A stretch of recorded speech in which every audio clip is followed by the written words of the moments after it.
দাদা বলছি কটা মাল লাগতো। হ্যাঁ বলুন, কি মাল লাগবে? হ্যাঁ বলছি।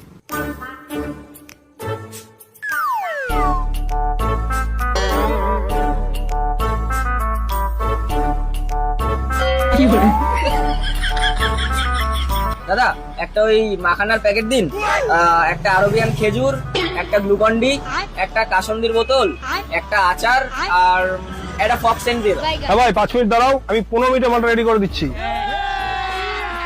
अभी मजा आएगा ना भिड़ो। नहीं सारुण के यहाँ कुछ तो गड़बड़ है, जरूर कोई ना कोई।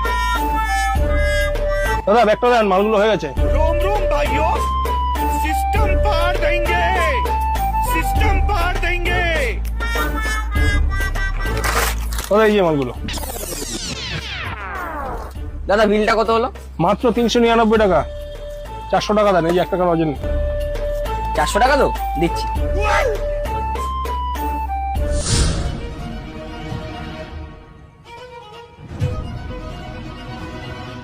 কি হলো দাদা, কোনো সমস্যা নাকি? সমস্যা বলতে দাদা আমি বাড়ি থেকে 1000 টাকা নিয়ে এসেছিলাম, কোথায় যে পড়লো ঠিক বুঝতে পারছি না। টাকা পড়ে গেছে, চালাকি হচ্ছে এখানে। আমরা এরকম খরিদ্দার না সারাদিনে প্রচুর দেখি। হ্যাঁ টাকা বার কর, তারপরে মাল নে। না দাদা আমি সত্যি কথা বলছি, আমি বাড়ি থেকে 1000 টাকা নিয়ে এসেছিলাম, সত্যি মনে হয় কোথাও পড়ে গেছে। এই আবার মিথ্যা কথা বলছিস, এক চড়ে মাথা ঘুরে দেবো। আগে টাকা বার কর, নাহলে ফোট এখান থেকে। আরে সঞ্জীব, তুই কি বলছিস? ও কি মিথ্যে কথা বলছে? ওকে দেখে কি তো চোর মনে হচ্ছে? নিশ্চয়ই পকেট থেকে কোথাও টাকা পড়ে গেছে। একটা দোকানদারের কাস্টমারের সঙ্গে এরকম ব্যবহার করছিস তুই? ছি। এই তুই বেশি ফটো করছিস কেন? তোর বেশি জ্বালা উঠলে ওনার টাকাটা তুই পে কর। হ্যাঁ দরকার পড়লে ওর টাকাটা আমি দিয়ে দেবো, কিন্তু তোর মতো না ফালতু ছেলে আমি না, ঠিক আছে? ভাই তুমি মালগুলো নিয়ে যাও, তোমার টাকাটা আমি দিয়ে দিচ্ছি। হ্যাঁ অসংখ্য ধন্যবাদ দাদা, তোমার উপকার আমি কোনোদিন ভুলবো না।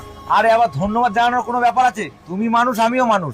একটা মানুষ যদি একটা মানুষের বিপদে না দাঁড়ায়, তাহলে মানুষের মধ্যে মনুষ্যত্ব বোধটাই হারিয়ে যাবে। যাও তুমি দেরি করো না, তুমি যাও যাও যাও। ভাই তোমার লজে না এটা? ওই তোর কত টাকা বিল হয়েছে বল? 400 টাকা হয়েছে। হ্যাঁ 400 টাকা? এমন ব্যবহার করছিস ছেলেটার সঙ্গে, মনে যেন তোর দোকানে 4000 টাকা বিল হয়েছে।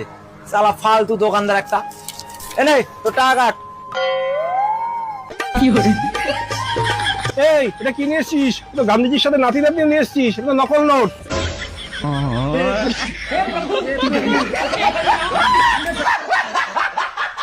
দেখলে তো বন্ধুরা, চালাকির দ্বারা কিন্তু কোনো মহৎ কাজ হয় না। ভিডিওটা কিন্তু এটাই আমাদের শিক্ষা দিয়ে গেল।